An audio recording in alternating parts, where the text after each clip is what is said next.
Hi, I'm IKEA, and for today's video we're going to have that in-depth look into rifles, as we've done so for most of the other weapon types so far. We've done already ARs, SMGs, LMGs, and we've reached now up to rifles.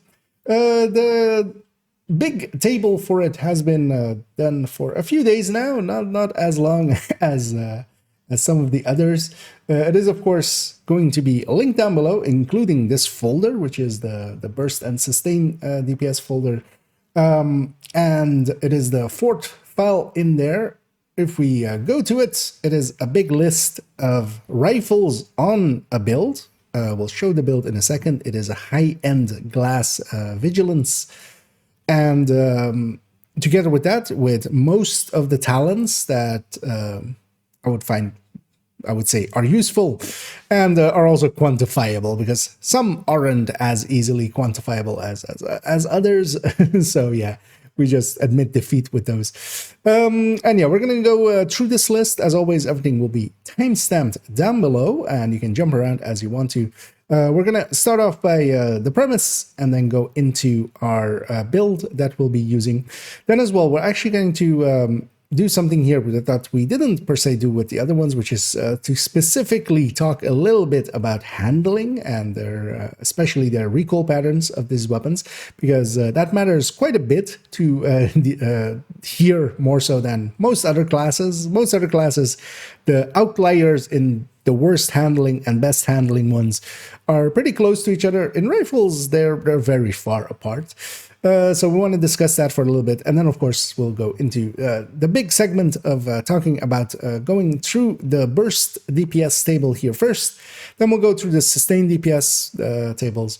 And then as well, we'll go, as we did with the other videos, go into my stash, basically, as we have a one of every variant of weapon in there as well. And we'll kind of discuss each weapon separately, kind of give my thoughts on each one, basically.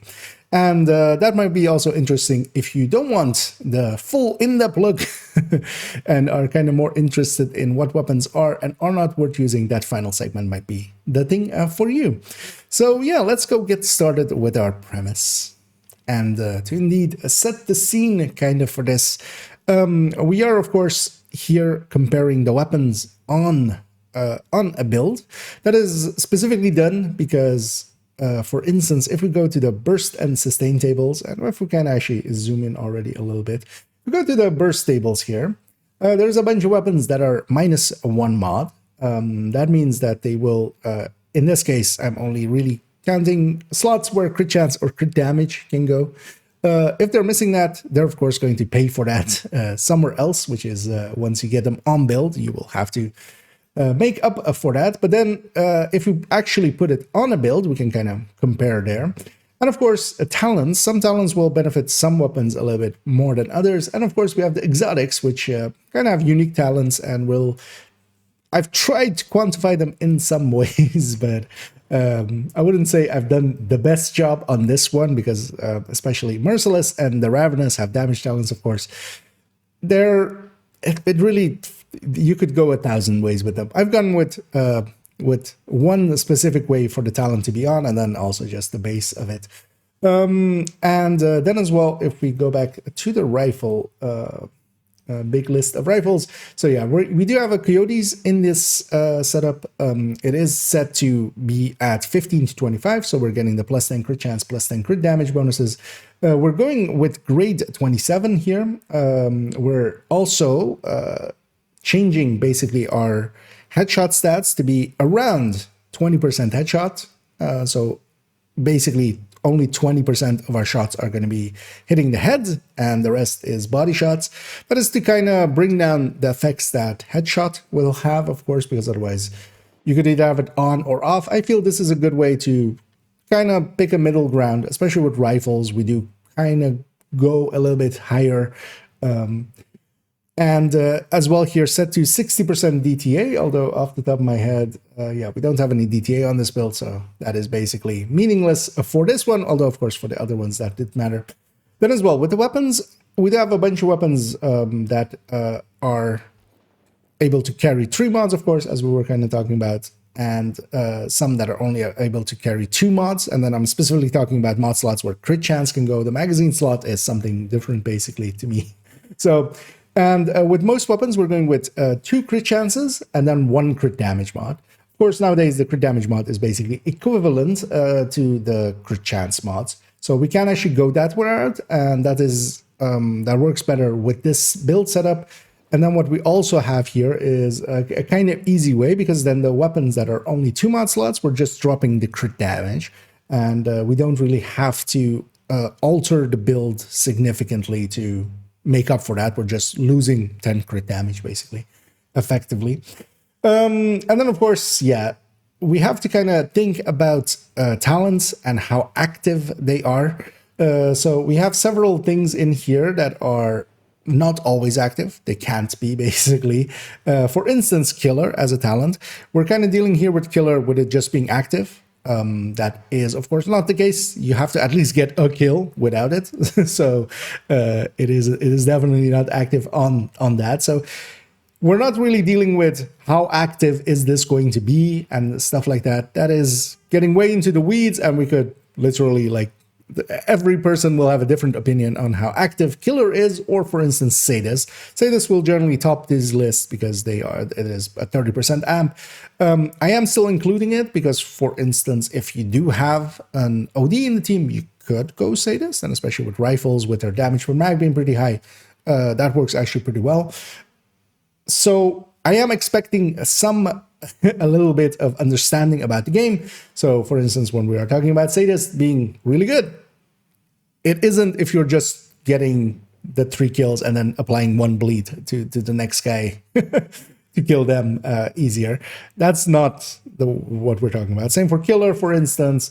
With all of the other talents as well, we're kind of dealing in theoreticals here. We're 100% accuracy, full burst and sustains. And of course, yeah, burst and sustains, as a lot of people want to keep pointing out on some of the other videos of going, but it's only half the story. I could actually agree with that. And we're kind of going to discuss specifically for rifles as well, kind of because of the handling a little bit. We're going to go into the weeds with that a little bit. I would say in the ARs and such, it's much less of an issue. Same for SMGs, LMGs, because they're pretty close to each other accuracy-wise. Like, even if you're comparing a FAMAS to, let's say, Carbine 7, there is a difference, definitely, but it isn't as pronounced as we're getting to see with the rifles here. But then them going, it is half the story. I could agree with that, but that's also then still half the story. Like, if you're going to have a story, you can't just, if you have Lord of the Rings and you just leave out like the first book and a half, basically, it's a shitty story. You made a bad story. So yeah, we need this, but then also we need the game knowledge. But here we're specifically discussing this. I'm just, caveating that. So I'm hoping everybody understands that. Yes, we're taking this, but then also we're applying some game knowledge there as well. So yeah, let's, after all of this, go and look at actually what build we're using to compare all this. And here is the build as we'll be discussing it today for this. And yeah, what we have here is similar to a classic glass red setup, although of course going for rifles here. And yeah, I did choose to go high end for this because, well, we could take strikers and kind of just use its stats basically at 100 stacks and such to kind of compare similarly to the other ones that we had. Rifles just don't mesh well with strikers. So yeah, we're going with a different build. This means that, yeah, we were not going to include them in our final big list of the other strikers. That's just going to be AR, SMG, LMG. And then, yeah, here we're using, similar to the classic perfect glass cannon setup of going Coyote, Gift, a Sacrifice. Here, instead of Contractors, we're going with Eagle's Grasp, a second piece of Svea instead of Grupo or Providence that could live here in the holster slot, and then of course Fox's Prayer. And I've gone for this setup because actually, yeah, it turns out for rifles, here there is definitely some value to going this route. And actually, I've calculated out and we'll link this below as well, the classic perfect glass cannon versus the Zvia perfect glass cannon. And then the first set is the Coyote at 15 to 25, and then the Coyote at 0 to 15. Here we're using an ACRSS as the comparison weapon, but yeah, like we're only especially caring about the percentages, so it's kind of fine. If we set it to 100% headshot and 100% DTA, with the contractors, of course, in this other one, and then like instead of that second piece via the provenance or a classic setup for perfect glass cannon, we lose 3% on the burst. We gain 4% on the sustain because, of course, the Zvia first piece bonus will give us a little bit of mag size, and of course, we have weapon handling coming up from an Eagle's Grasp. We could, of course, go with 2 pieces of Zvia, but then not go with Eagle's Grasp. That would actually, yeah, be basically the same with both of them. But if we actually drop this to kind of similar stats as we are going to be using, 60% DTA, 20% headshot, although the headshot will actually not affect either of them at all. No, actually, yeah, the Zvia has less crit damage, so it actually gains more by dropping the headshot. First of all, actually, yeah, let's do 60% DTA. They align now on the burst, and 60% DTA I feel is a decent average to consider for DTA.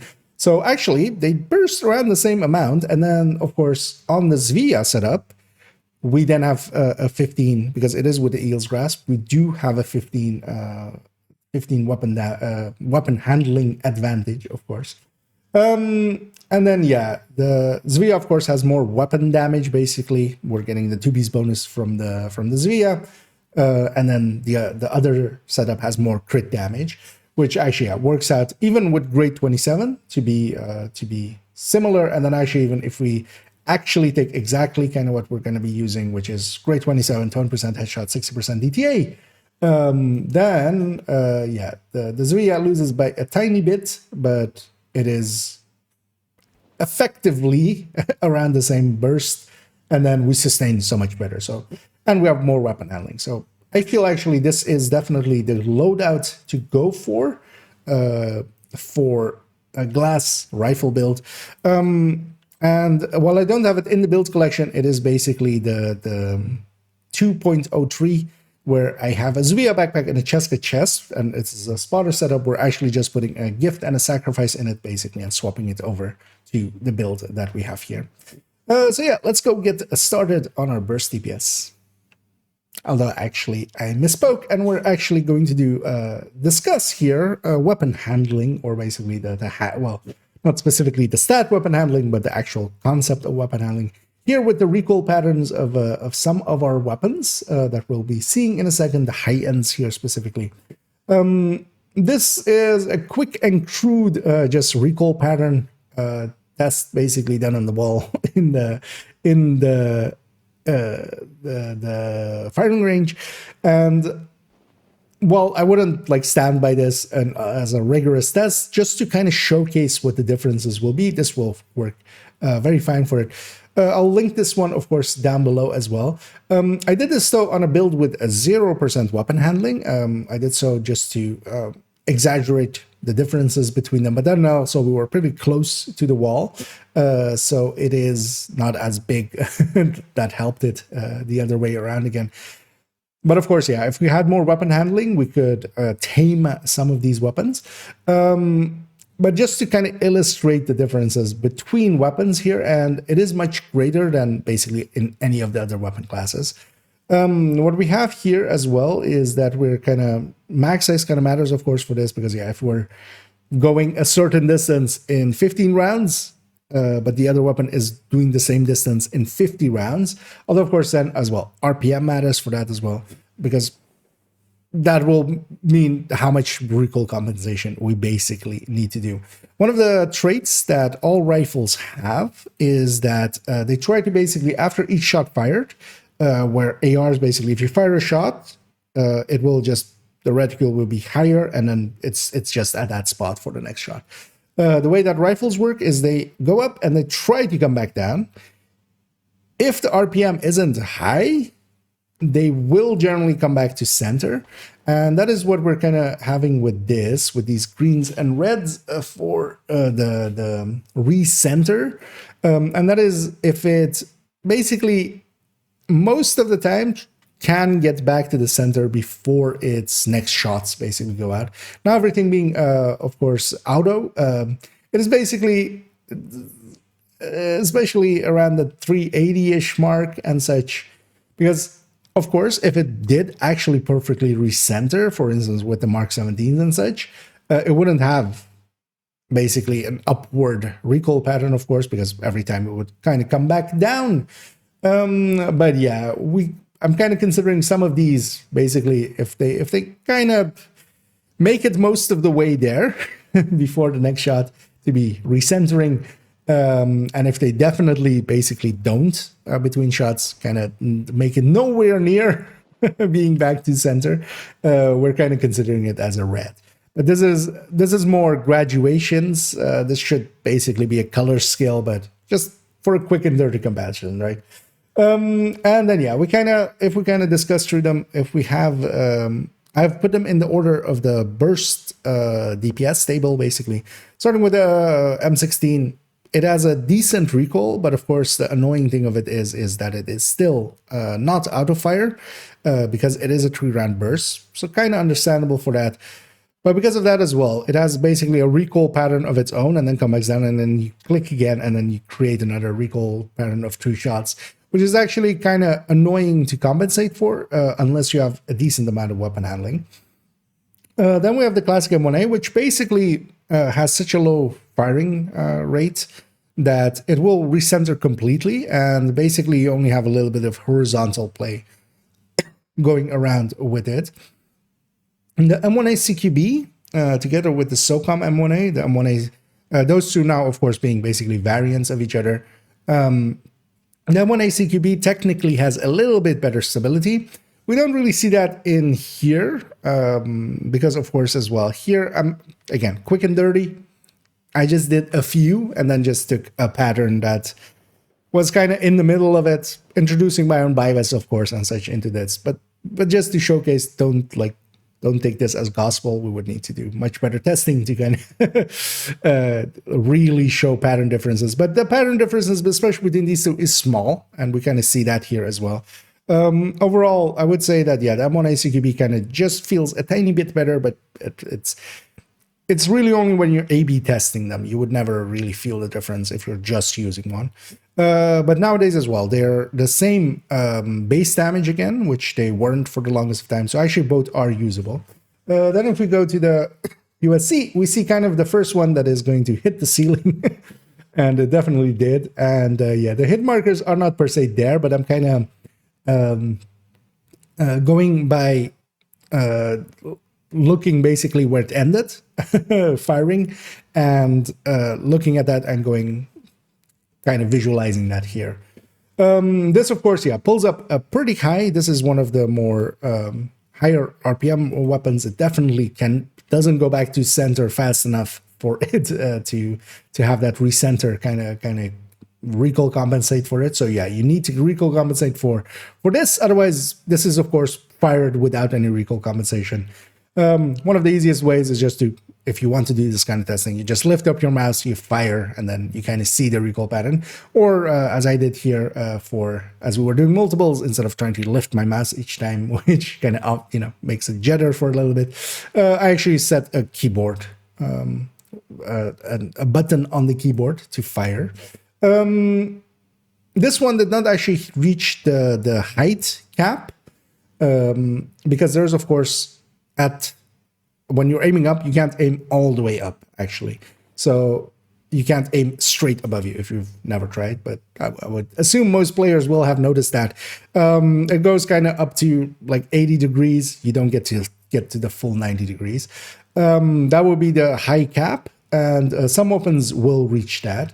Then we have the SIGs, decently well handleable. They don't realistically recenter, but they're close enough that we can kind of call it that they do. They, of course, you have a little bit of accuracy spread, which isn't per se here well shown. This is more about just the recoil pattern and how much we need to compensate. Although we kind of see with some of the other ones how spread out some of it is. And even with, for instance, the USC, we kind of see it kind of wigglying more than some of the others. But for instance, yeah, the M16 is basically just straight up. Most of the rifles as well are just straight up. There is no, they are straight up, just straight up. But there isn't much in the form to side the way that ARs, for instance, and an M4 will definitely has like a very right-leaning setup kind of to it. And then yeah, we have the Mark 17s. Technically, the police is a tiny bit better than the military as well. Actually, with the SIGs, the CQB stat-wise is just a tiny bit better on the stability. A/B testing-wise, a little bit noticeable, but just barely. Like to the point that in a blind test, I might not even be able to tell them apart. And then, yeah, Police Marker 17, they pull up a decent bit more than, for instance, here, instance, the SIG. But of course, this is firing at a much lower RPM for also only 30 rounds. So, for instance, here, this will feel kind of much more significant than, for instance, this one firing at 320 rounds or at 320 RPM and for 40 rounds. Then we reach kind of the really high RPMers, which is the Urban MDR here as well. Kind of like with the USC, kind of pulling up really hard, but actually not reaching the full upward cap.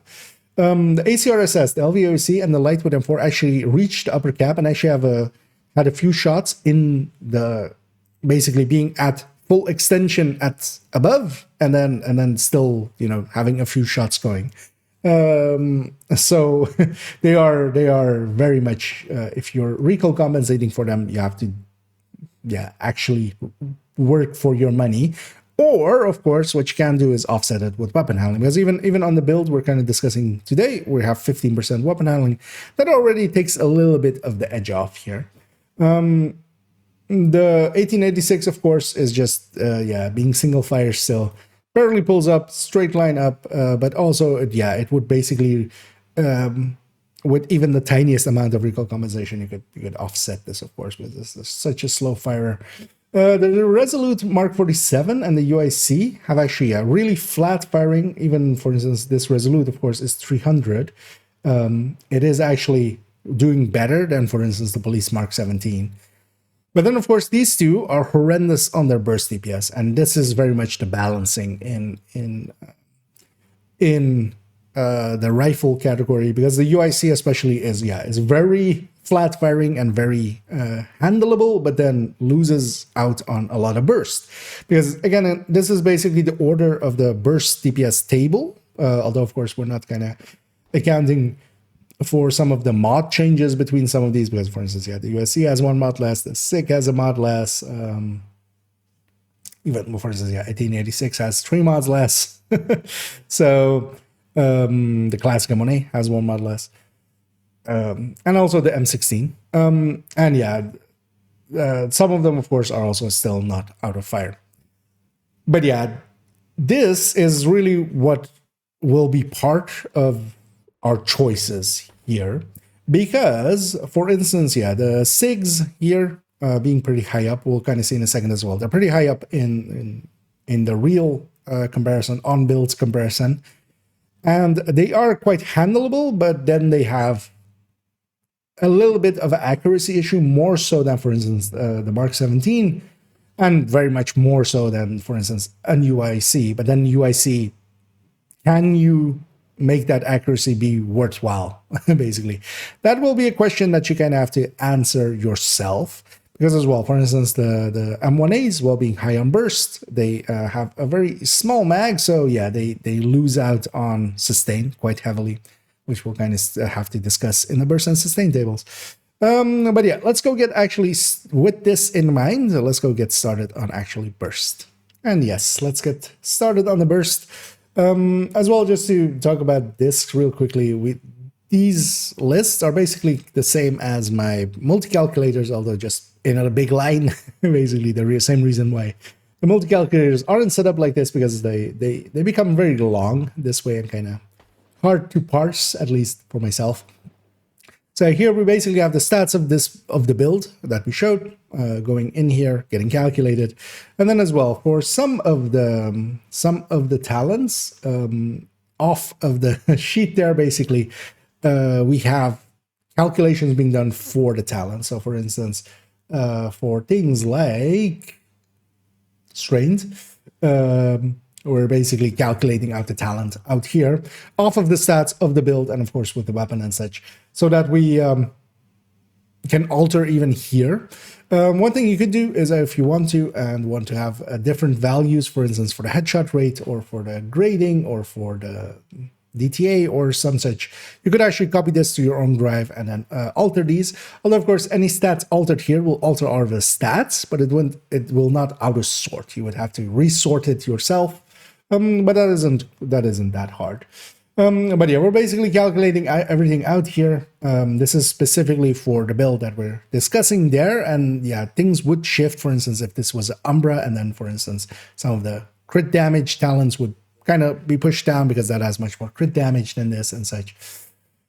But we can use this just as an comparison point between all of the choices that we have. And starting at the top here, we're starting with something that is a little bit misleading, but we're still gonna do it this way though. But with the caveat of course, as we put at the start, we have to kind of consider how active some of the talents are.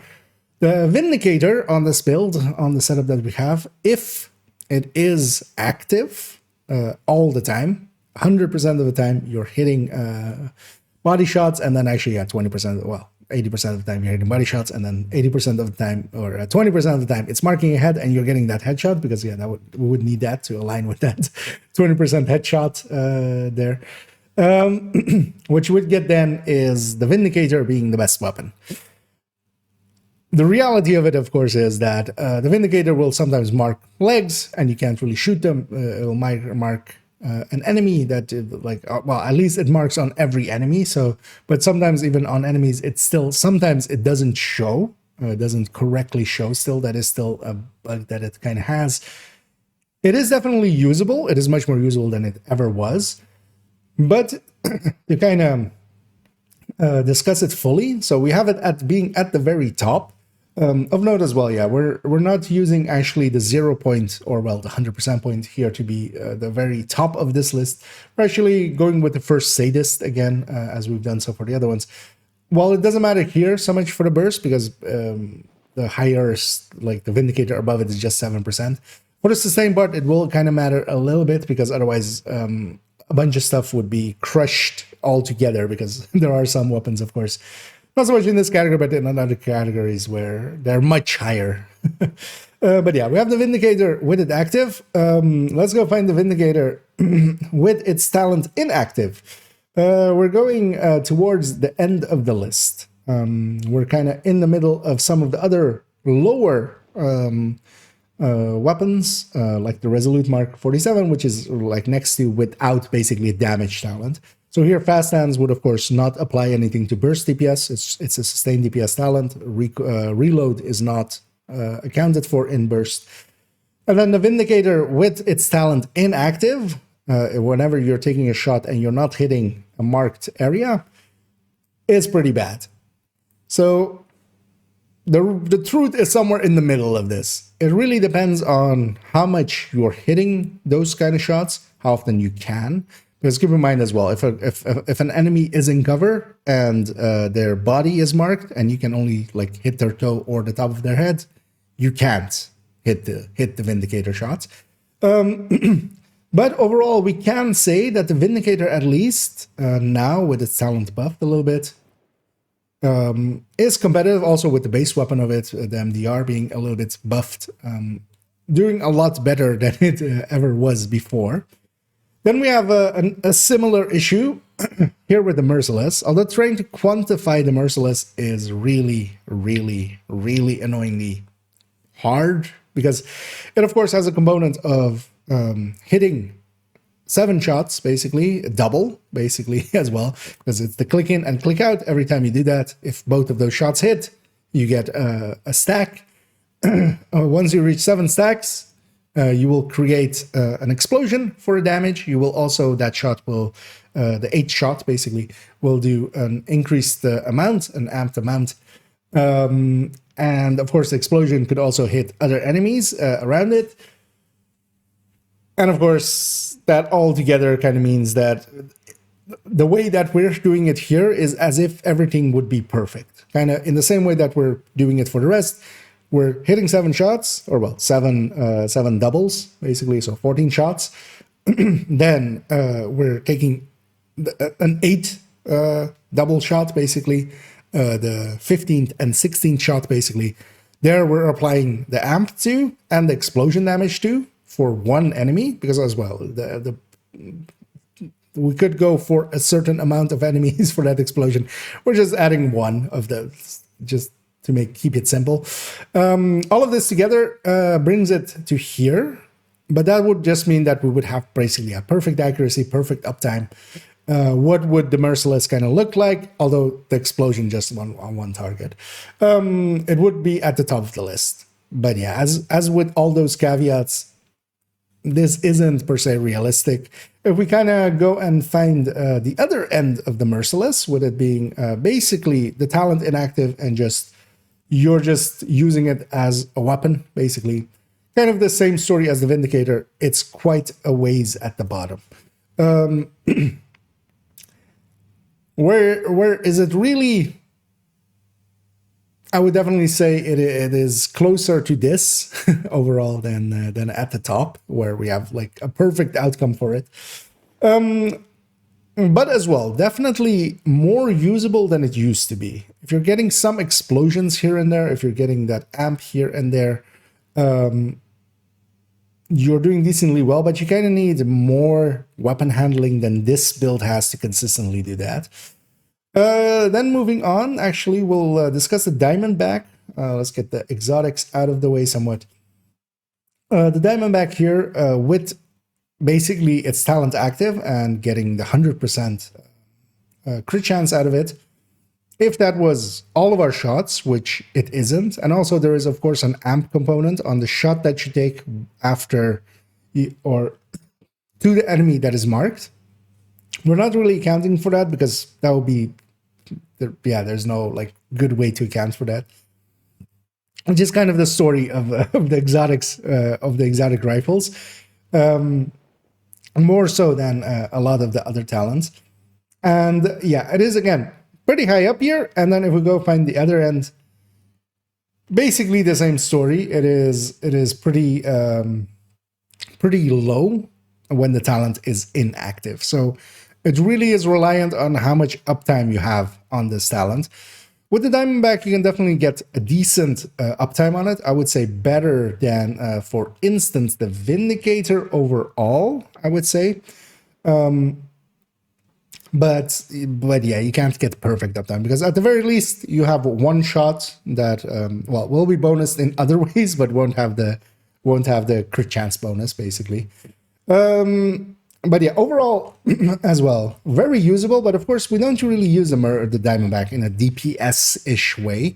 Although you could now, because with even a tiny bit of weapon handling, we have a decent reload on this. This reload is so much better, both for the Diamondback and for the 1886 than it used to be. So it's definitely more usable in a just, you know, just firing it way, especially as well with well, for the 1886 this season, but last season for the Diamondback, the increased mag size. Makes it definitely usable, but quite often it ends up in basically like a headhunter hybrid kind of setup with crit damage, right? And that's definitely usable with this as well.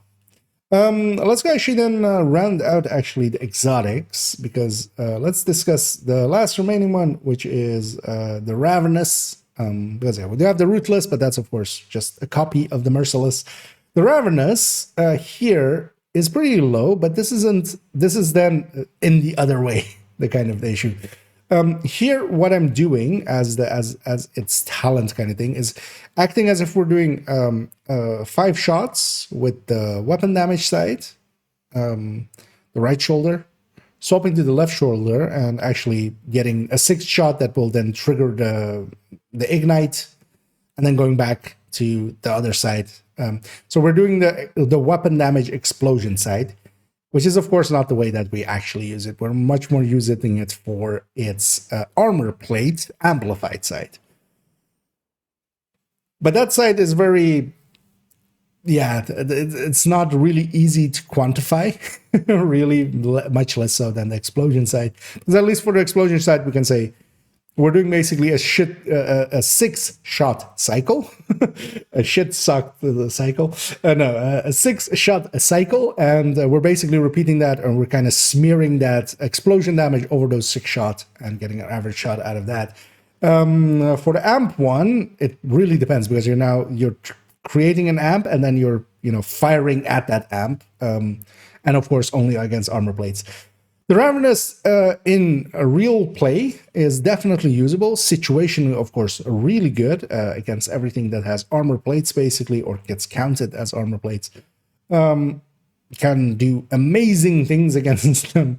But we're not really showing that here, just because, yeah, it is, in a DPS sense, kind of hard to quantify it for ourselves.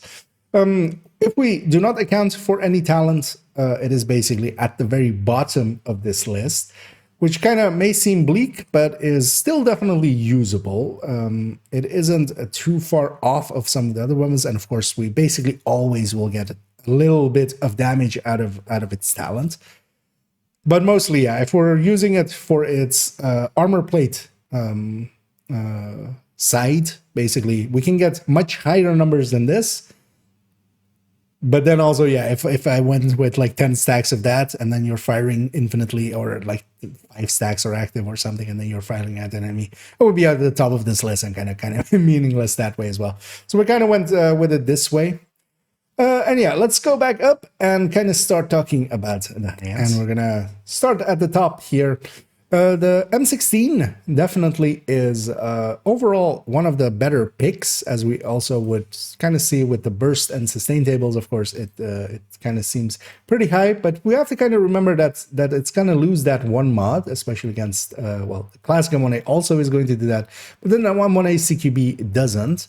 From a DPS standpoint, we have that basically the M1A CQB kind of overtakes the classic M1A burst end, not by much, 2% there, but it is basically getting up into that M16's living space.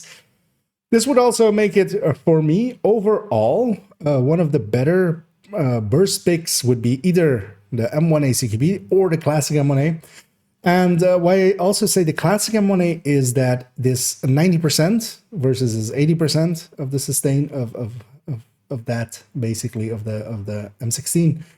We could definitely kind of go with all 3 if we're kind of going on the burst end of things, because yeah, then on top of the M16 has a further 10% on top of the classic M1A. Of course, the M16 again is not auto firing.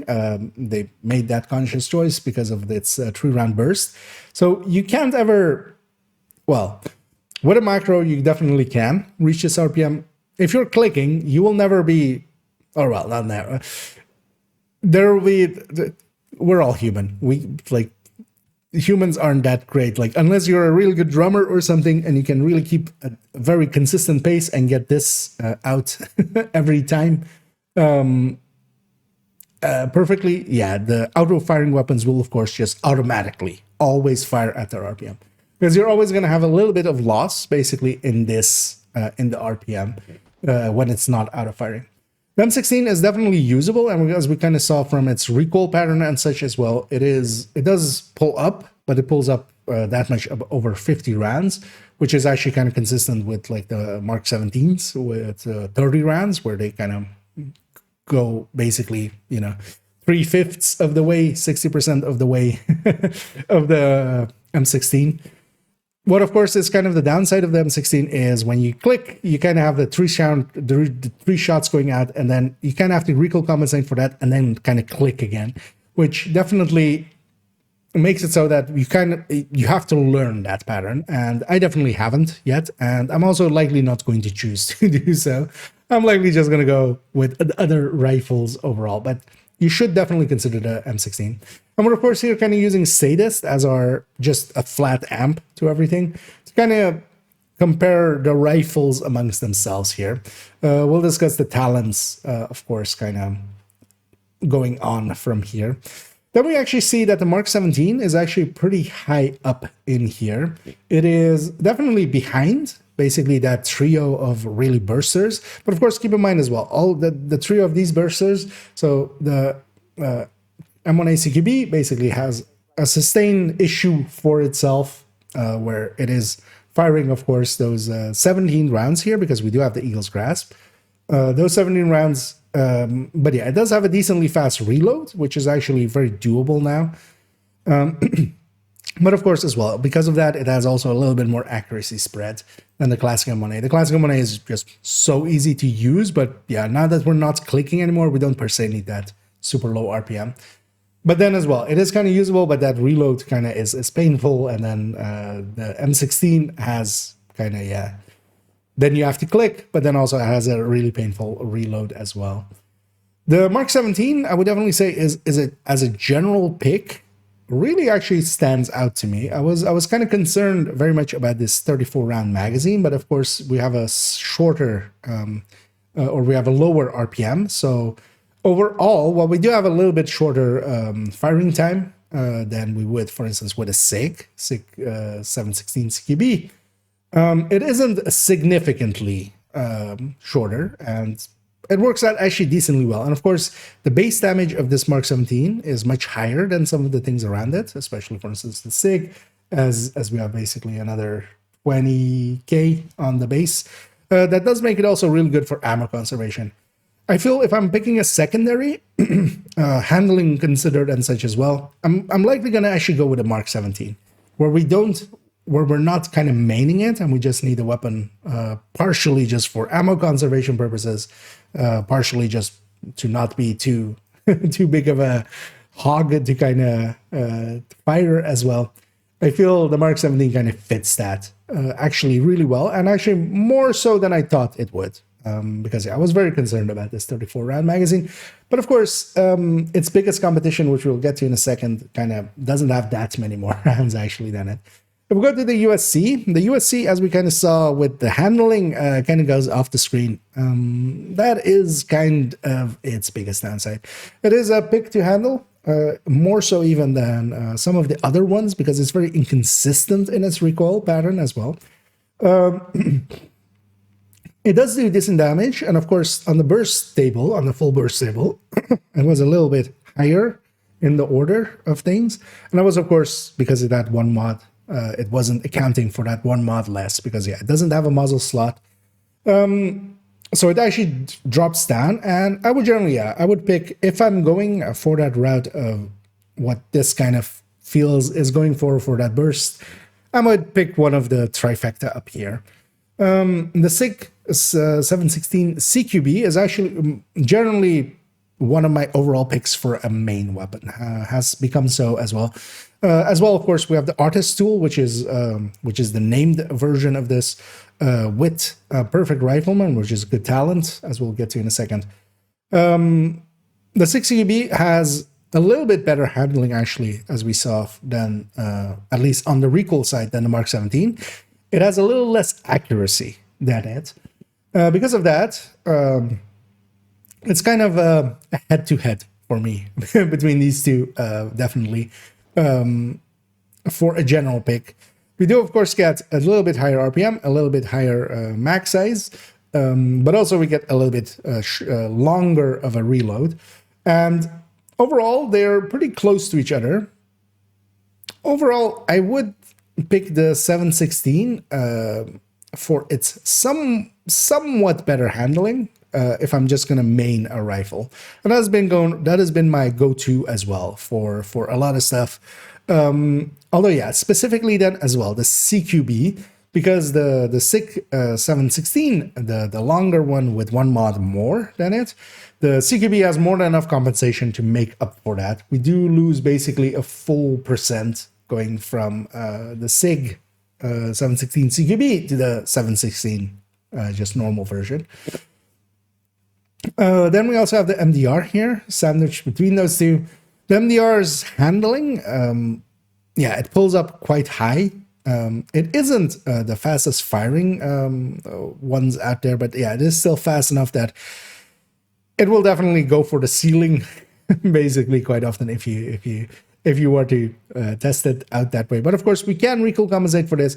Weapon handling could help quite a bit to tame it as well.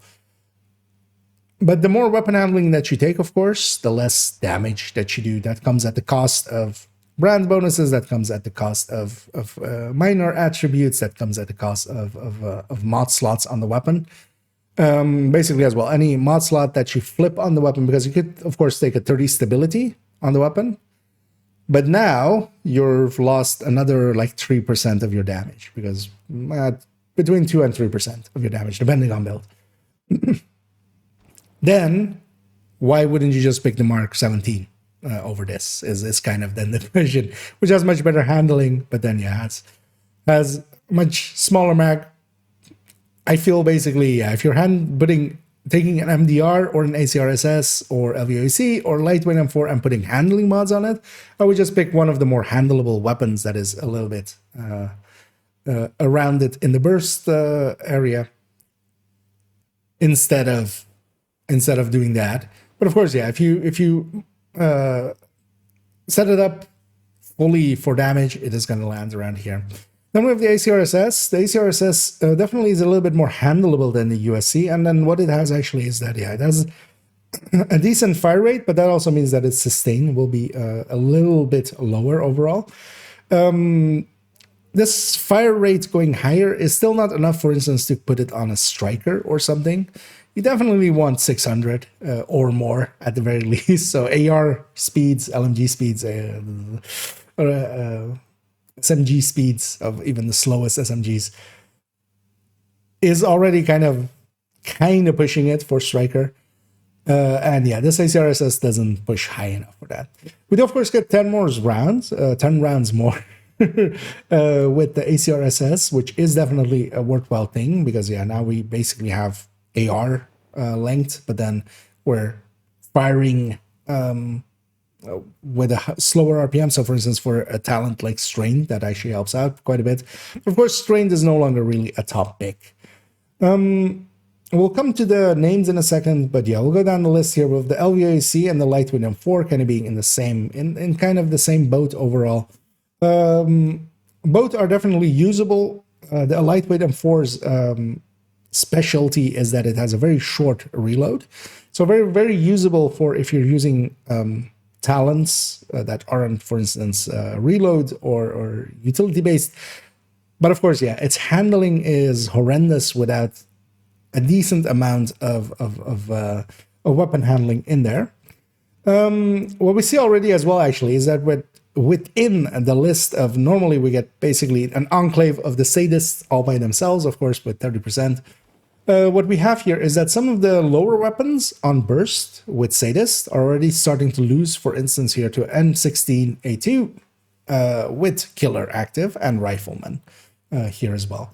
And the M1A CQB, we basically start seeing the second layer of talents kind of pushing into it. This would be, for instance, for myself, kind of the point where I cut off a lot of weapons. So for myself, because if you have weapons like the Mark 17 and with the CQB that are much higher burst and sustain and don't have significantly worse trait than for instance the LVOC or the Lightweight M4, they basically have less rounds. That is their biggest downside. Those extra rounds aren't significant with the reloads that we have, because keep in mind that this is still a longer firing time. For instance, for the Mark 17 than any of the rifles, because any of the ARs. because any of the ARs is going to be at least 600.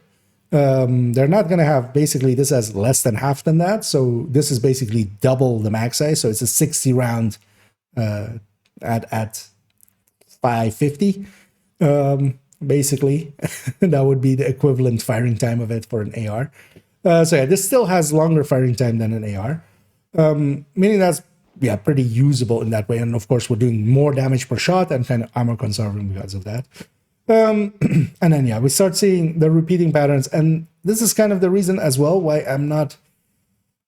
Well, I want to love the US UIC, and also kind of the Resolute. Although the UIC definitely has one of the best handlings, it feels really good to fire and such. It just comes back and has a really low rate of fire and has a 50 round mag and kind of does really well handling wise. We have the 1886 here with Sadist, but if we just kind of keep going, keep going, yeah. So here's the UIC, which is a decent jump from here to the Resolute, which should be above it. Well, the 1886 is here, but yeah, we're like way out right now. Right, we're in the middle of some of the flatline weapons coming in here, and this kind of becomes the thing. Like, do I really like the handling of the UIC so much better to that I'm willing to forego basically what is 17% damage on the burst end? No, because I like the Mark 17 fine as well. But then that's kind of the ranking of the rifles. I feel especially the CQB and the Mark 17 are really good picks. The ACRSS you can still go with if you kind of like its playstyle. It definitely has a high pull up. Same for the MDR, basically those two. I wouldn't generally pick any of the other ones really anymore though. LVOAC and kind of lightweight M4 are already pushing it, and then everything below them kind of is out of the picture, at least on the, because for instance, 1886, of course, Headhunter, that's a completely different discussion, and there it fits really well. Now let's kind of start going through the talents, and let's start for that with a few of our names here. We have up there the Whisper with Perfect behind you.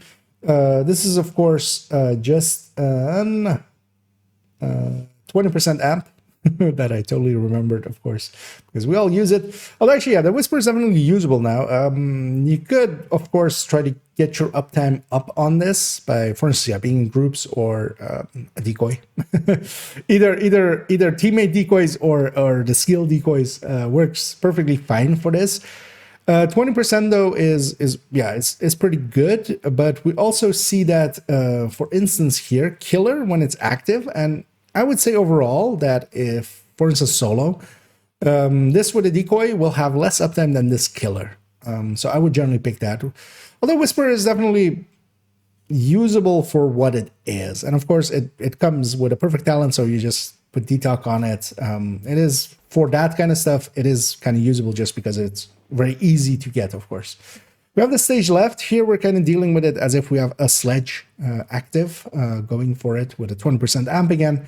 That's what's pushing it up to be up here. But the uptime, of course, with sledges, you need to grenade. That, of course, takes some time. So you're kind of losing output that you could have on those times. But definitely usable. I wouldn't main this, of course.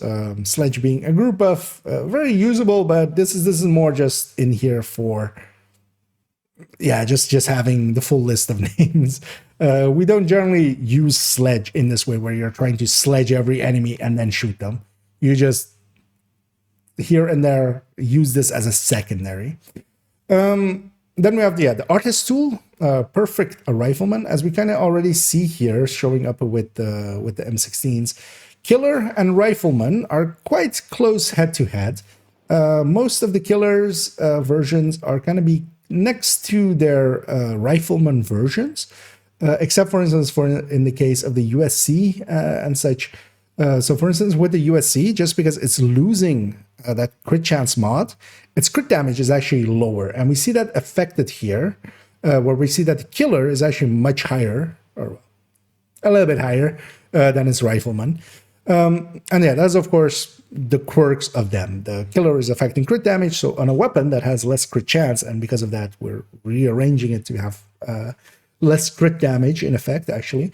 We see that, yeah, the other talent that is then reliant on weapon damage, which is here also kind of the worst case scenario that that rifleman would encounter, because rifleman would actually be higher on, for instance, a classic glass red, because here we're adding both the two-piece via and we're adding grade 27. This is basically, this is 187 weapon damage. That is, I think, as high as you can get with a rifle without, yeah, doing, well, we could, for instance, yeah, put, of course, Walker Harris in here or something, but as an actual build.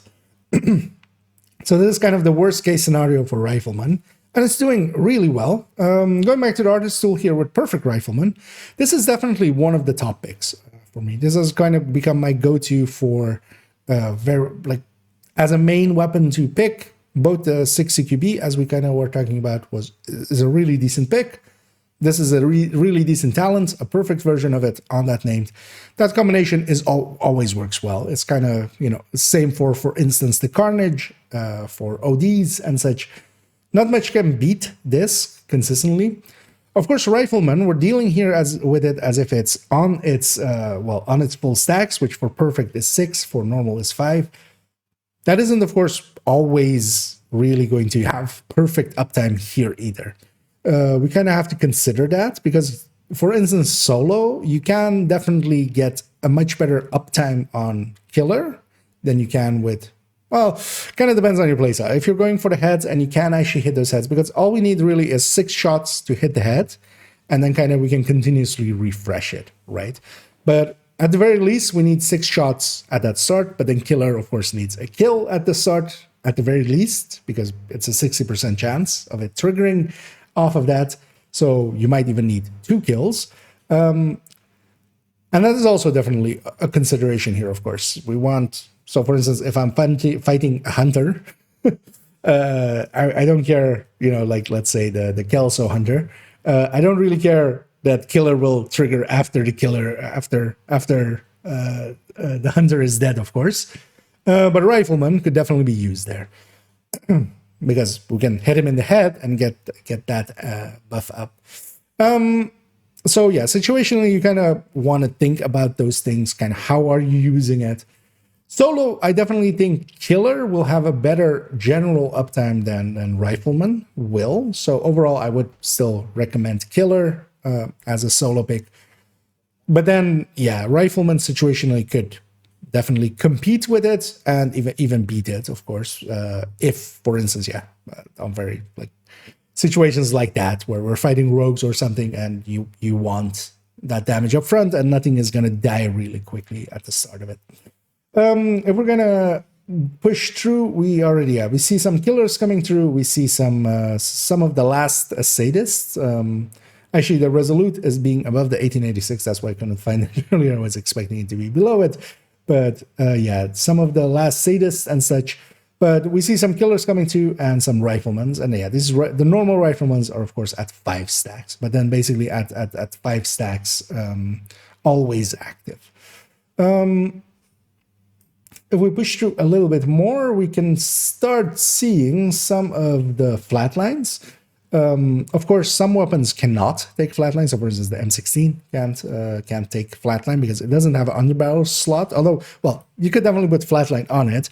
But I've only kept the weapons that have a long underbarrel rail to be used with Technician to kind of trigger flatline to go, because I feel otherwise you can just put it on there. But yeah, you don't want it.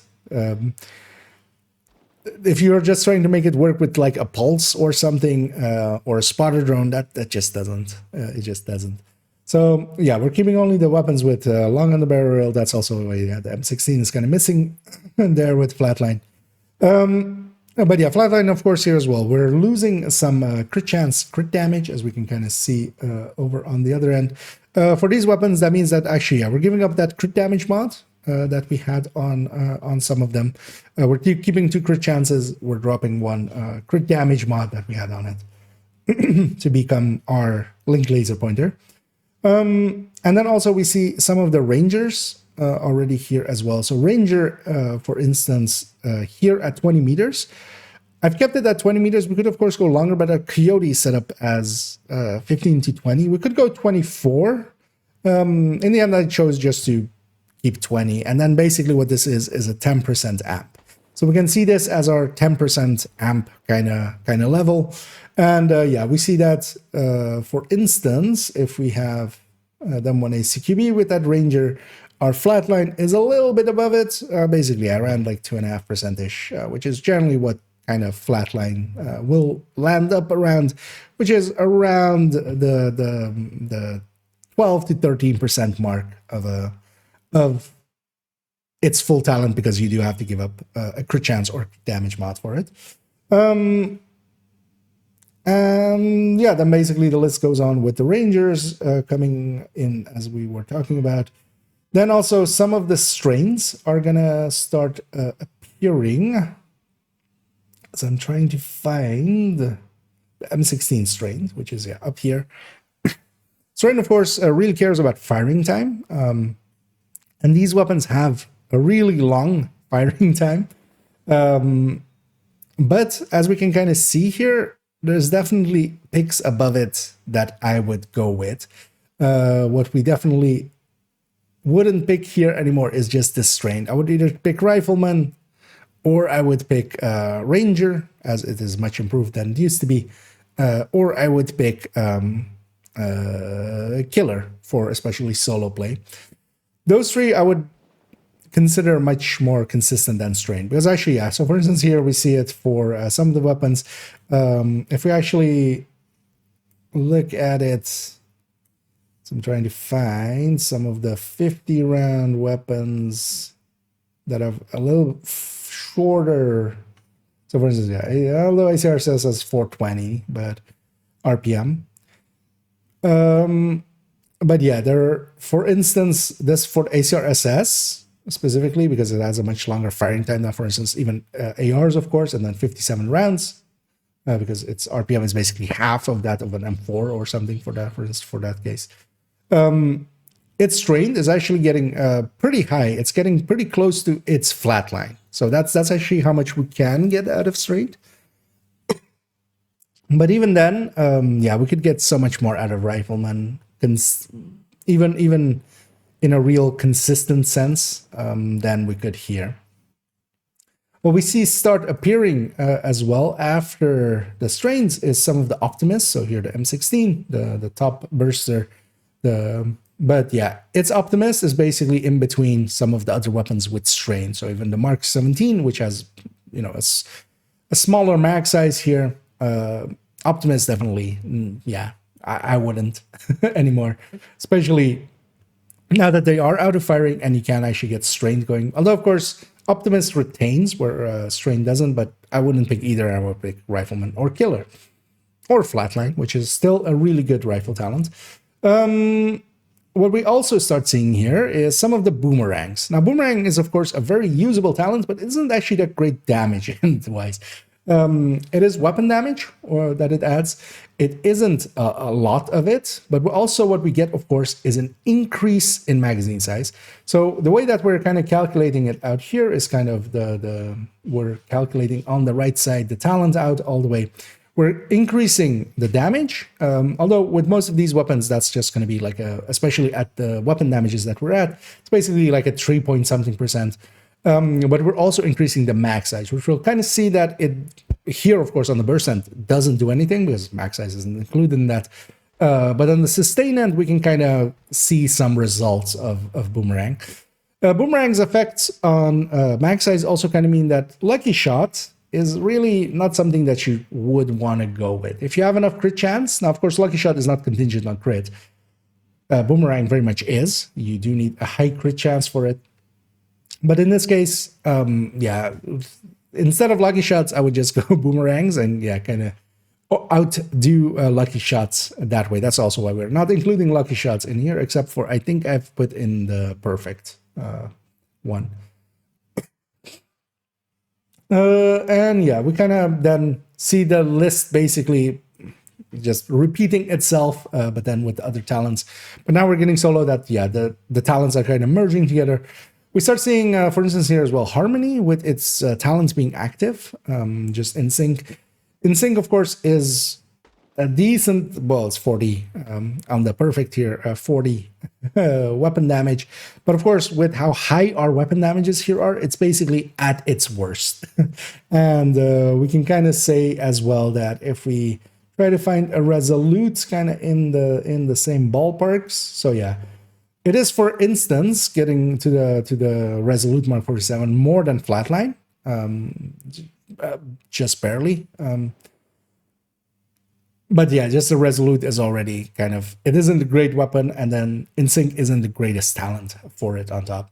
Yeah, as we're kind of saying, the Baker's Dozen, we've included it here. Although, of course, the Baker's Dozen, the full story would be that, which we can't quantify here. We're just dealing with it with the increased mag size. You would actually do your entire damage per mag, because any missed shot, of course, would just come back. There is value to that.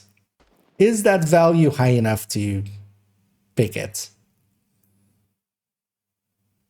when there's a Fast Hands Classic M1A on burst next to it and sustaining basically the same? Not that I would pick a Classic M1A with Fast Hands, as max size is way too small, but we could pick other things that are kind of in the same ballpark and outdo this pretty consistently, especially, for instance, a Classic M1A with Boomerang. Can I find it quickly? Oh, yeah. So, for instance, the Classic M1A with Boomerang, of course, is bursting more than it. Where's it here? So it's bursting more than it, of course, because, yeah, the Lucky Shot does not add anything to burst. But then also, actually, if we kind of account for how much increase we're expecting to see with the return shots, 22 rounds for this Baker's for the Classic M1A with Boomerang, 21 rounds for the Baker's Dozen. Now, of course, this always gets this. On this other one, if you have any misses, of course, you're not getting those shots back. But yeah, overall, I would just pick Boomerang way over Baker's Dozen. That was always basically been the case because, yeah, Boomerang hasn't been changed. Neither has Lucky Shot for Baker's Dozen. But yeah, it was always... There's a reason we call it a noob trap. We do see most of the boomerangs being very low here, and of course kind of spread through the fast hands, because yeah, they don't add that much to the burst, but they're kind of a burst and sustain talent. So we'll see it do a little bit better, and it's definitely usable, especially for that increase in the mag size. But yeah, with the new killer especially, I would very much consider that or Rifleman over Boomerang, and that's kind of been my general pick as well for the time being. And then yeah, we see actually one exotic that we didn't talk about. Let's talk about it here. But yeah, it does also not have a damage component to it. Is the Dr. Home, and actually yeah, the Dr. Home is looking decently well, of course, on this list. It is in effect an M1A CQB, but then you don't get to have the crit chance mod slots or the crit damage mod slots that you would with that weapon. So yeah, we lose a little bit, but of course this has a lot of utility.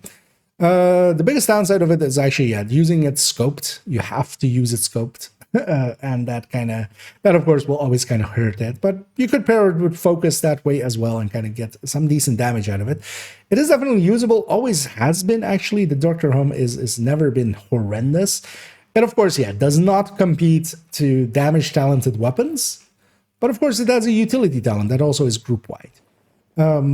Situationally, definitely usable. Last name that we have here is Virginian with the perfect boomerang. It actually does help it quite a bit, increasing its mag size. Honestly, if you're not going determined, I would actually maybe consider the Virginian as well alongside of the Diamondback. But of course, the Diamondback goes way higher than it. But yeah, Virginian definitely kind of usable if you're kind of, but yeah, not as a crit chance, crit damage DPS kind of thing that we're using here. And yeah, we kind of then have all of the fast stands and boomerangs kind of together. And actually, yeah, the UICs, Boomerang, well, yeah, it does add a little bit of damage. It is kind of at the bottom there as well. Most of the boomerangs, yeah, the boomerang does not add much in damage, but yeah, we do get some extra max size out of it, because here, for instance, with the 50 round ones, we're going all the way to 74 rounds, basically. If we were to hit every shot, of course, we're kind of accounting for 100% accuracy, but you will definitely get like a few 5, 6, 7 at, if you're doing decent accuracy numbers, you'll get a few shots out of it, of course. Let's go actually see on the sustain end if that actually holds up there. And on the sustain end, we'll start off with the Merciless again, and actually that caveat again. This 100% activeness, that's just not a realistic thing to look out for. But what we can kind of use that for, as this would be basically perfect uptime. What if we went to the no uptime at all, just the base weapon without its talent, which is all the way down here, kind of at the bottom of the sustain list. The truth is then kind of in the middle, basically, right? If you can get decent uptime out of it, can get decent enough amount of explosions and such happening, and especially as well the explosions hitting other player or other enemies of yours, you can get a little bit more damage out of it being, but yeah, never up to this 100%. Basically, this would have to be perfect uptime. Situationally, you might be able to make this happen if you have like a big target and you're just unloading in it. I could maybe consider something like some of the raid bosses or such, but none of them really align well with this, because also, yeah, you would just get one explosion out of any of them. Nothing is really close to them consistently. An explosion is actually pretty small. It's very much that amp that you get that is really the big, the amp on the 8 shot, basically. That is really the big player here. Then we kind of start seeing, again, that the Sadists are at the top. The Sadist, of course, is adding to burst and sustain, basically, where for instance, in the past, we used to have fast hands topping these charts, but the fast hands is generally not going to give as much, especially now in its reduced state, kind of, as, yeah, a Sadist will. But of course, again, Sadist, you're not going to have perfect uptime unless you, for instance, are running with an OD in the team. You could have decently high uptime, but still not perfect, actually, because the diminishing returns on enemies' status effects eventually will make it so that in a bunch of fights, it will occur that you will shoot an enemy, you will have bleed rounds, they will just not bleed because of that system. Here, if we kind of actually, I'm going to search for Sadist, highlighting all of the Sadist weapons, control Fing basically. We can kind of see that the M16, as we had it, was of course very high on the burst. It is also here very high on the sustain end. That definitely means that it is, on damage purposes, a really decent pick. Of course, the M16 doesn't have really any handling issues, except that you have to click. That clicking, of course, in comparison to all of these other weapons, well, except for the 1886 here as well, and the Merciless actually as well, where you don't, and you can just hold down the button, makes quite a difference. You should actually consider, if you're using this and you're not using a macro, you're gonna lose a little bit with this RPM, because you can't hit the RPM perfectly, because if you're even a little bit above it, you're going to lose basically that input, and then the next input will be grabbed. So now you're basically half your RPM for that one shot. You might get really good at getting this RPM close to this RPM consistently at, but unless you're really macroing it, you're not going to get it perfect. Whereas, of course, every other weapon here will actually now do its RPM. That's also why they got kind of a little bit reduced in their damages, because the expectation in the past was that they're not going to be at their RPM perfectly. And then, yeah, we have, of course, next to the M16 was kind of the classic M1A. That definitely drops quite a bit, as of course, yeah, small max size, a decently long reload. Even though it fires pretty slowly, it is dropping quite low on the sustain end. And then actually, if we kind of go looking, the other one of that trifecta of burst, was also, of course, the M1A CQB. And yeah, we have to scroll quite a ways away from the rest. This, of course, has a little bit higher firing time, same mag size as the other one, a little bit better reload, but a better reload doesn't actually save it as much as we would want it to be saved. But then, yeah, we kind of see the sustain list appearing here. The light 1M4, the Resolutes, Mark 47, the UICs, but actually as well, the Mark 17 here. So the light 1M4, let's start with that one actually. So we do, because of its faster reload, it is doing well. It is, of course, 50 round mag, basically, and here 57 with our piece of Zvia. Not the highest rate of fire, because you have the 380s, you have the 420s. So it's doing decently well there. The Resolute and the UIC, of course, yeah, really horrendous on the burst. The M4 a little bit, a lightweight M4 a little bit above them. But then actually the Mark 17 in here, this is really what I wasn't expecting. I was expecting it now having gone to a 30 round mag, because basically it's a 10 round base and you put the plus 20 in it or a plus 15. Here we're going with a plus 20 though. But you still get a decent sustain out of it. This has really changed my opinion on the Mark 17. I was actually phasing a lot of them out of builds. I think I'm going to actually keep a bunch of Mark 17s, especially as secondary. So any builds where I was using, which I was actually on a lot of builds, using it as a secondary, sometimes for specific purposes like getting future perfect, but quite often as just a secondary. If I run out of ammo, this thing will still work. For instance, on negotiators and some such, or even some of the tech tanks. The Mark 17 will kind of, I feel, fit that now again still. We also see that the CQB is doing decently well up here as well, kind of showing up. You know, for instance, UIC is very low on burst, but here doing a little bit better on sustain, but it's still going to be done by Mark 17 and the SIG. Of course, it has really good handling for the UIC, but yeah, not enough to offset how much damage that you lose, I feel, with them.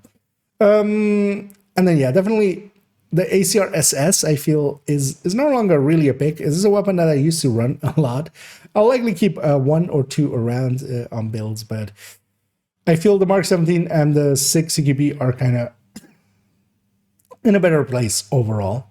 And this also, yeah, the MDR and the USC kind of that were that much higher on the sustain or on the burst, kind of fitting in between some of these other weapons. They're dropping out here, and that's kind of the reason to not pick these, because we're gonna have around the same burst and around the same sustain, or much better sustain, and around the same burst with the CQB with the Mark 17.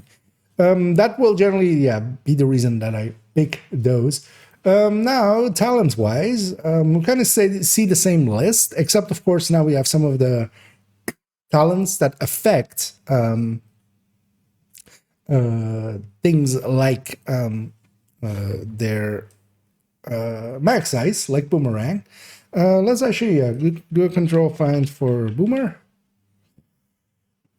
where we get our, for instance, M16 with a Boomerang. Let's see, is there any higher than it? No, because it's going to be, of course, the top sustainer here. But yeah, for instance, the M16 with Boomerang actually sustaining decently well, because yeah, we're getting that extra mag out of it. It isn't the greatest, but also, yeah, we're getting a little bit of damage, a little bit of mag size out of it. And that does make it so that it is viable, except that, yeah, I would definitely nowadays, the killer buff, basically, because otherwise, yeah, we wouldn't have that much above it. But yeah, definitely the killer buff really hurt it, and same for riflemen kind of being around.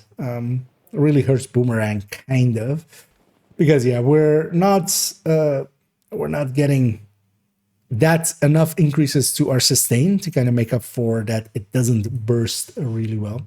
If we search for fast hands, which would normally top the sustain end, fast hands, of course, became 3 stacks, or 3 points per stack for 40 stacks max for a 120 max reload increase, instead of 4 for a 160 max. In this case, yeah, the fast hands are still doing decent, but yeah, I wouldn't per se go with fast hands on these. Partially because as well, the boomerangs can be close enough as well with a little bit of a damage component to them. But fast hands definitely could be a pick for some of the 50 rounders. We can kind of see that especially things like the lightweight M4 and the LVOC do decently well with the fast hands, pushing up quite a bit above the rest. Because yeah, they of course get more stacks. Even here the Mark 17 with fast hands. But I feel rifles as well, they just have so much longer firing time. They don't have the higher RPMs that some of the ARs have, so they don't hit that reload often enough for fast hands to really be a pick. But on the sustain end, we definitely could choose to go that route if there really is a good pick for it. If we actually use the Mark 17 as kind of our guideline here, if we go with the Mark 17 here, so for instance, yeah, our boomerang Mark 17 actually outsustains our fast hands overall, and of course, yeah, on burst it would be a few percent higher as well.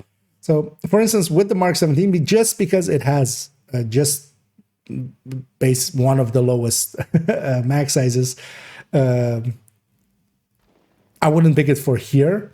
But yeah, especially as well, we kind of see that Rangers, Strained, Flatlines, and of course, yeah, Riflemen and Killers are much higher above it. Now, of course, these two are kind of need to be active and have an uptime, basically. Flatline doesn't, for instance. Flatline, this is basically going to have perfect uptime. I would definitely pick something like this over going fast hands, for instance. But also, for instance, going over... although on the burst end, of course, Strained, well, the Mark 17 doesn't have the firing time for it. Ranger kind of below flatline as well, but we could definitely pick it if we don't want to have to lock into that. Would be an option. But that basically makes our 4. We have Killer, we have Rifleman, we have Flatline, we have Ranger as options. Situationally, Boomerang, but I wouldn't pick it as consistently anymore. It was one of my go-tos, but especially now with Killer being so much higher than it, and we can definitely make that work. Optimist being pretty low here on the sustain end. Then we see as well that a bunch of the exotics are actually doing pretty poorly on the sustain end. So for instance, actually, we didn't run into the Vindicator, one of the top ones on the burst end yet, although actually we did, but we didn't talk about it. The Vindicator, of course, here being decently high, and then when it's inactive, it's pretty low. Kind of the same story as the Merciless for it. What we see as well is actually the Artist Tool being really high up here, even on the sustain end as well. Kind of due to that CQB being decently good on sustain with its 40 rounds and a decent reload. That still will make this as well kind of one of my top picks for it, because we got to remember as well when we're kind of talking about some of the other weapons with Rifleman. Here with Artist Tool, we can have perfect Rifleman on the CQB. And overall, yeah, not much surprising. Some of the exotics are definitely kind of where we're expecting them to be, although actually the Diamond Mag is a little bit higher than you would think, although nowadays than we remember it being, mostly because, yeah, it does have a much better reload, although actually on the sustain list, with it being inactive, it is very low there, but yeah, its reload is so much better than it used to be. A bunch of the exotics kind of doing the same things as we saw with the SMGs, especially, where they're kind of, with their talent active, they're pretty high. With their talent inactive, they're really low on the sustain end, especially. But yeah, these all have kind of conditional uptimes. They won't be at here because you'll get, or well, you'll at least try to, right? Get some of the Vindicator shots on the marked areas. Dr. Home, though, does definitely just do this because, yeah, it doesn't have much better. But sustain-wise, it's decently far behind everything else. But yeah, that's kind of down to the M1A CQB being its base weapon. Does much better on the burst end, of course. But yeah, this does hurt it quite a bit here. Yeah, let's take this now to my stash, basically, where we'll kind of discuss, go weapon by weapon and kind of discuss my final thoughts on them. And we come, as with all of these, to my stash at the end of it to kind of discuss and go weapon by weapon and give my final thoughts, basically.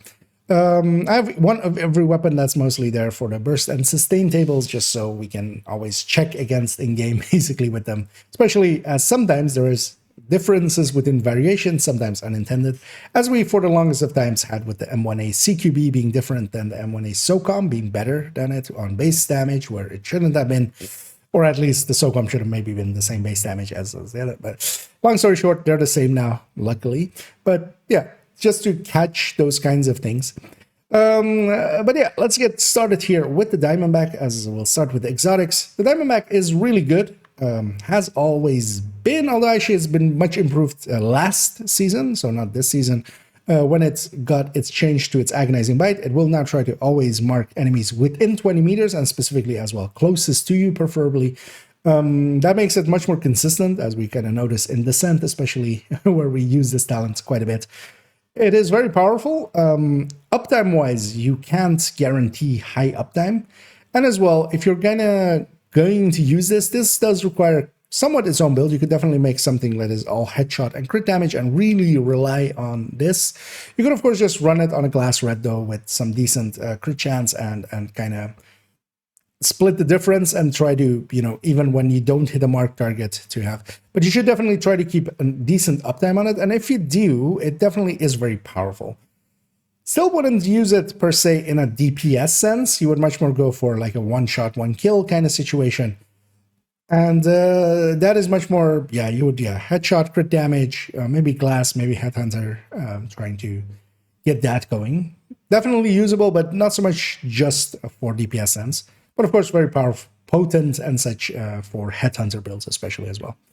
We moved on to the Dr. Home. The Dr. Home's ability to heal everybody in the team. It is basically an all-round preservation, basically. If it marks a target, if that marked target is killed by any source, it will basically drop 10% armor at everybody's feet, given basically as if everybody had a palisade on. Very strong for that. Its biggest downsides are, especially for the person running it, that you do get an 8x scope. You have to deal with that. And because of that, it's kind of a hassle to use. What we saw as well, that it isn't great on burst nor sustain. It is actually horrendous on sustain, one of the worst, or the worst. And that's very much down to this 11-round mag, still being an M1A CQB, having this decently quick reload as we have here, but this is then as well with that, with the Eagle's Grasp that you have on this build. It's usable, but very situationally. I can definitely, sometimes having ran multiple of these in a group, you do feel the difference, both in having a lot less damage, but then also, getting the group healing going. Definitely one to consider, and especially if you pair it with focus, because you already are going to be in that scope anyway, can be a really good pick. Then to the Merciless, and by extension the Ruthless. If you're not aware, the Ruthless is basically a direct copy of the Merciless, but of course just a different skin. There used to be a difference between them, where the stability slot actually wasn't there on the Ruthless as it is here. So the Ruthless used to have worse stability than the Merciless, but that has been fixed a long time ago. I see that sometimes coming up, so just as trivia. The Merciless is usable, again, but somewhat situationally. You kind of need big packs of enemies to get that explosion to go. You also want overall to be decently close to the enemy or have decent weapon handling to get this accuracy going. Especially with a build where you're kind of going 3-piece via. I've been using it and having decent luck with it, but it is definitely not as consistent as, for instance, just a rifle with killer. That is definitely the thing with it. Like, situationally, you can get a little bit of a lot of damage, for instance, doing, and let's say air and space, where you have a bunch of spawns, especially later on in the mission, where they all spawn kind of in a doorway. You get some amp damage against them, you get an explosion that is hitting 4 or 5 enemies in a group setting.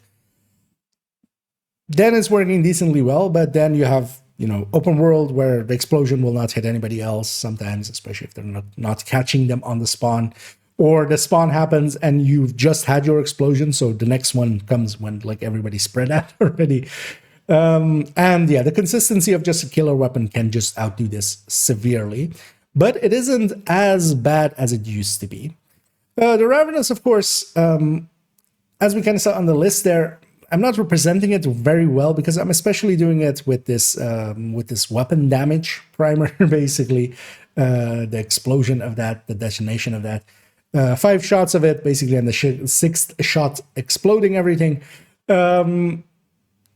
That's not how we generally use this, though. We use this for this amplified damage to armor plates. For that, it is really strong, but I have no good way of quantifying this for a list like that. So we didn't. But we'll just say here that, yeah, the Ravenous, especially if you're fighting something with an armor plates, the damage that you can get out of this is unparalleled. There is nothing that will catch up to it. And because of that, it makes for a really good secondary, partially as well. Maybe even the one place where I could see the discussion about maybe putting DTH here. Although DTA or DTOC still works really well as well. But yeah, using it armor plate wise, using it just for that. Is it the best to main? Not really. I would definitely pick this as a secondary because if you're just getting those explosions going, that's not as good again as yeah, any killer weapon or such could be. Then we have the Vindicator, as we saw on the list. If you're actually getting this amp 60%, 60% is of course a lot. It got buffed as well. You're dealing really good damage. It kind of feels like the Mantis, very much so. Where with the Mantis, of course, it's based on enemies having threat towards you or being like kind of like with behind you, kind of being targeting you. Here it is more, yeah, it's the highlighted body section. You can kind of control that. The issue in real play that comes with this is that highlighted body section is sometimes not visible, and sometimes in a real way, just the weapon does not highlight. There will be a part of their body that if you hit it, you will notice that it's doing a lot more damage, but the visual of it is not there, kind of in the same way that some enemies don't have their active modifiers, enemy modifiers showing until you shoot them and kind of figure out what they have. But then here, yeah, if you are decently getting a decent amount out of it, you're doing really well with it. Of course, the big downside of this as well, it is an 8x scope again, which is a real downside. You lose a lot of awareness, especially solo or such. And in a group setting, people might poach your kills basically as you're trying to like lay into an enemy. So this definitely usable, definitely worth trying out. The 8x scope kind of hurts it, but then focus can really help it as well, of course. And starting with the 1886, as we kind of discussed with the Diamondback, the 1886, especially here, as I have it here with Determined, works really well. And of course, it has basically close to MMR base damages now, as it got quite increased. It also has a much better max size now. As a DPS side weapon, definitely not a general pick I would make. One thing of note, actually, as we didn't, of course, discuss that here, but actually in the bottom of the burst and sustain tables of the rifles, there is actually now a segment that just sorts them by base damage. This would be our picks as well, and this is really what shows what the 1886 is for. It has a really high base damage, the thing that we care about a lot for the purposes of Headhunter. This list is the one to go by basically there for that. As a DPS sense, it doesn't make enough sense. Especially we're losing a bunch of mods, of course. We're reloading way too often for those shots. But yeah, as a Headhunter weapon, there is no better pick. If we move on to the ACR-SS, the ACR-SS is definitely usable, but I wouldn't generally pick it anymore. Burst and sustain wise, it makes more sense than, let's say, an LM4 or LVOC for me. Handling wise, it is comparable, usable, but you really need to have a use case for its higher RPM, which is really what it has going for it. but its RPM isn't high enough to, for instance, be used on strikers or on heartbreakers or such to do stacking with. It still doesn't have enough oomph for that, but yeah, it's trying. Overall, I will sometimes pick this still, a weapon that I kind of enjoy trying to tame, it does have a very consistent recoil pattern, much more so than some of the others, especially the accuracy, but it's a hard sell. We'll come to the artist tool when we talk about the SIGs. Let's go to the Classic M1A first. The Classic M1A is definitely usable. It's still one of the most handleable weapons, as it basically just stays on target. It has so much time in between shots. And definitely has a little bit better burst. Sustain-wise, though, the UIC and such give it, if you're kind of going for that balance of it, a UIC or a Resolute could kind of be in the same ballpark, handling-wise, recoil pattern-wise. But then, yeah, the sustain of this kind of really hurts it. Then actually, the surprising one for me with the big list as we had it is I was expecting the Mark 17s to kind of perform much worse than they kind of do in the end. The Mark 17s, I was kind of starting to think about phasing them out with the police and the military Mark 17s. But actually, I'm going to keep them as mostly as secondaries. Overall, as well, on this, the police has a tiny bit better stability overall than the. Although here they don't have matching mods, but versus this, for instance, actually that was also a character has one on themselves that I was using earlier. But yeah, the police is overall the better pick over the normal Mark 17.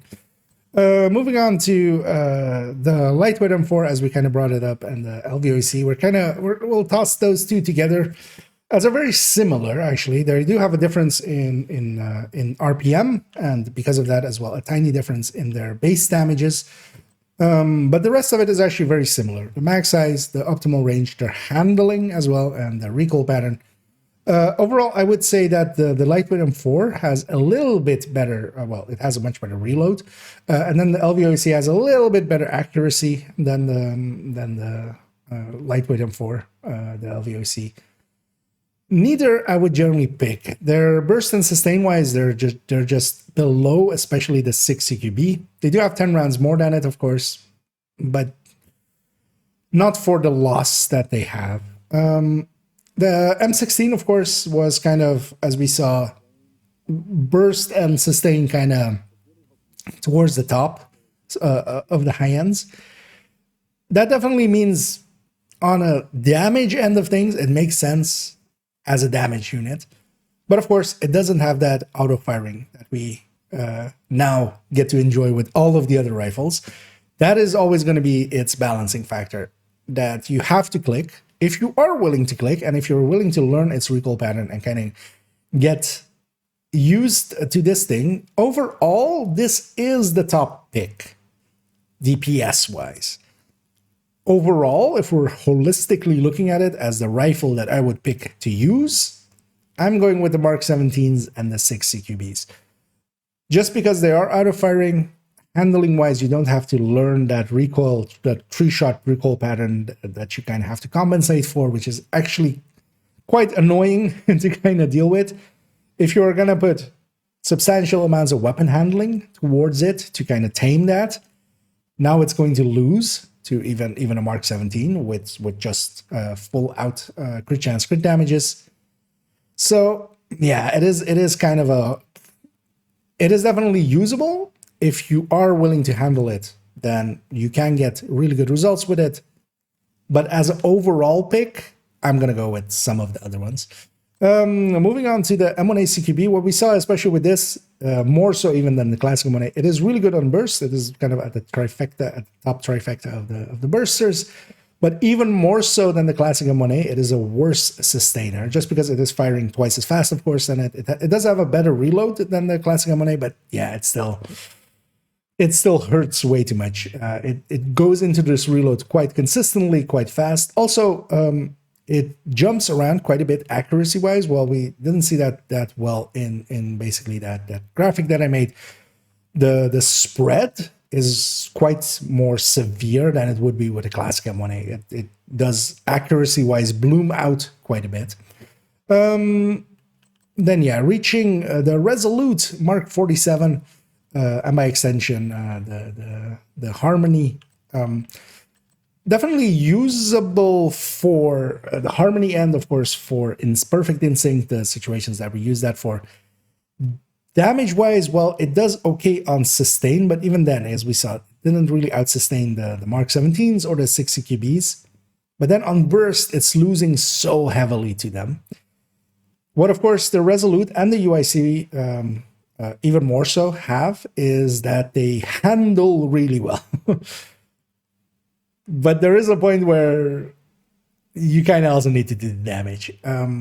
Well, they feel great, and definitely a UIC, I could see myself picking that if I'm just not trying to try hard. We're just doing easy enough stuff, just some heroic stuff. I don't want to try hard. I could see myself grabbing a UIC, specifically more than this, because the UIC actually does handle quite a bit better than this. But overall, yeah, the lack of damage, especially on this one, makes it so that if I'm going for that lack of damage and the handleability, I'm going to go with the UIC, which has a little bit better than it.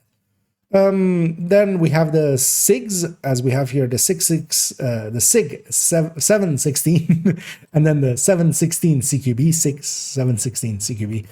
There's a lot of S's in that. Overall, as we saw, the CQB has a better damage output, even with the loss of that mod, compensating for that, especially on a build even there where we have really high crit chance, crit damages and such. We're still doing pretty okay. We're not losing.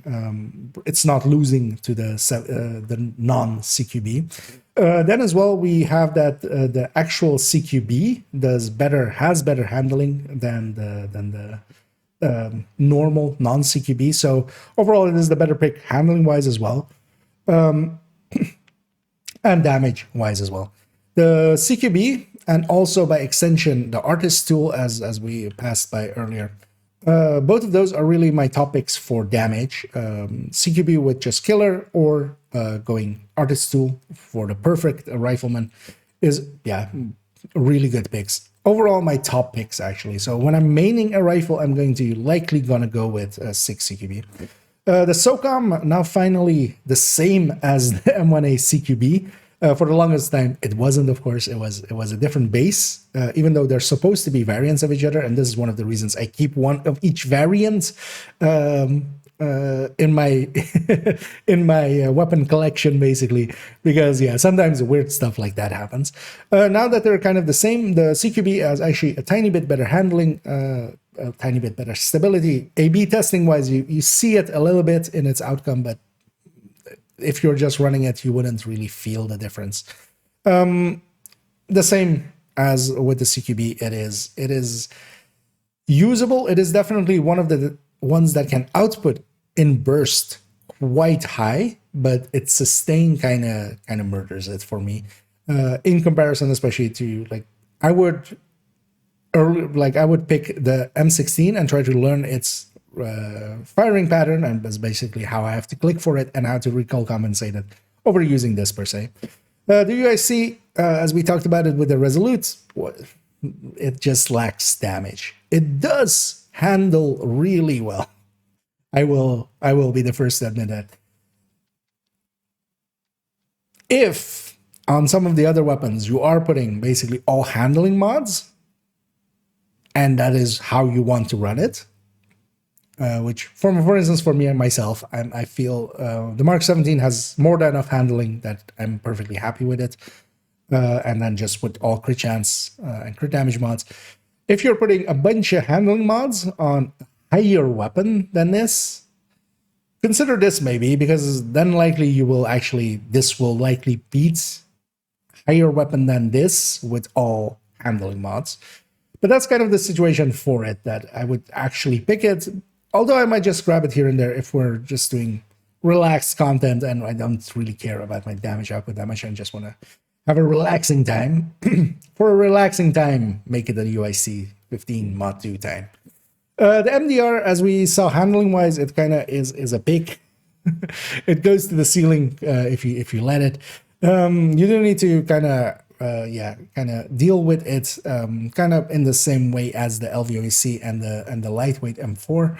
But then, especially burst wise, it does a lot better than actually them. As I was kind of looking over to that list, of course. It does do better on them than them on burst. It loses a little bit to them on sustain, especially to the lightweight M4, which has pretty good reload, of course. But I generally wouldn't pick this over the CQB. It has the same amount of rounds as well, and it especially handling is here the bigger difference, because yeah, the MDR is actually higher than the CQB. No, it is actually below it. So it is a tiny bit below it. But then yeah, this has actually the handling that really pulls up. The CQB is much more handleable than it, so I would just pick that. As we saw as well, the USC kind of in the same ballpark. The USC does actually land above the CQB, but its handling is significantly worse. So it doesn't win by enough. It is basically 0.30%, so not even, not even a third of a percentage point ahead on burst. That's not worth it for me to recoil compensate this weapon when I could just be much more comfortable with a CQB. And that's kind of the overall picks, I would say, for me. The CQB is definitely one to pick. The 716 definitely usable, but the CQB is just overall better. So you could pick it if you just have a good one lying around. But especially as we kind of talked about, the artist tool, very usable. Same, for instance, for putting killer on the CQB. The Mark 17 definitely as a secondary, especially for ammo conservation tool, a really great pick as a secondary. Mainable definitely as well, but I will likely go with the CQB, where it's a little bit worse in handling, but does a decent amount better, especially when we kind of consider burst and sustain together. And then yeah, of course, the very best weapon actually we skipped. So how dare we not talk about the cooler? It is very refreshing. Yeah. We all know what that does, of course. And it does 0 burst and sustain DPS. So yeah, let's go to our conclusion here and round things out. And to conclude this monstrosity of a video, although of course there was a lot to say about rifles, we can kind of conclude that overall, one last thing about rifles that I actually maybe should have started with a little bit is that rifles still don't really compete well against the other weapon classes. Overall, they're kind of in the same burst area when we kind of consider them by themselves. But of course, the top-leaning builds are very much RPM based. Although Umbra definitely is a good fit for rifles. OD is a good fit. Negotiator is a good fit. Negotiator being overall likely the top build for it, but then with 3 marks. Of course, it doesn't fit in well with strikers, although you could definitely use it as secondaries on strikers, and I've done so, maining an AR and then kind of swapping over, or just stacking with an ACS and then swapping over and such. But it's more hassle than it's worth, and especially with LMGs and SMGs being a decent place, especially LMGs being now in a decent place, I kind of like those as secondaries more for those.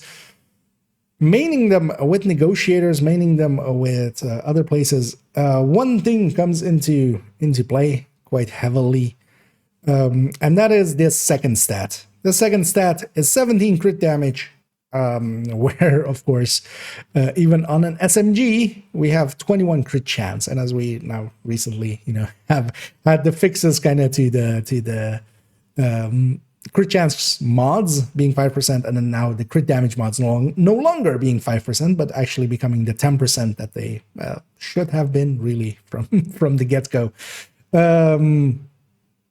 How is this 21 and how is this 17 less than it? For this to be competitive, this should be in the 40s of crit damage, or maybe reconsidered and maybe a different talent maybe picked for this. But yeah, this would need to be in close to 40, in the 40s, especially to compete against things like the 21 DTH of ARs. Even though that DTH, of course, has not the same amount of uptime basically as crit damage would have, although with the crit chance, of course. It's still 21 of it. Of a separate multiplier applying quite a bit, because everything will have health. Not everything will have armor, but everything will have health at the very least, so you have at least a little bit of uptime on it. The 17 crit damage really hurts rifles, and that is actually one of the things that has made me, in a lot of places where I was considering maining rifles, for instance OD, I swapped that to becoming a Carnage. In several other builds as well, I was leaning towards rifles, but then actually calculating it against LMGs, against SMGs, against ARs. They consistently lose out.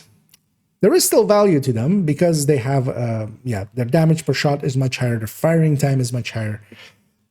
Especially on sustain, they kind of do better, but as we've kind of discussed many a times, this division much more leans towards burst, and even on the sustain end, they compete, but not in a very significant fashion. Not against especially LMGs, which can outsustain them in several ways. Especially the MG5 that now has a much better reload, for instance. So rifles are in a decent place, but not a good place. Usable, but not the best, definitely not the top picks. And a lot of it is down to this. So what I'm hoping for and what we might, as a community, push for is that we bump this up, at the very least, that equivalent to crit chance, make it 42. Make it the answer to life, the universe, and everything.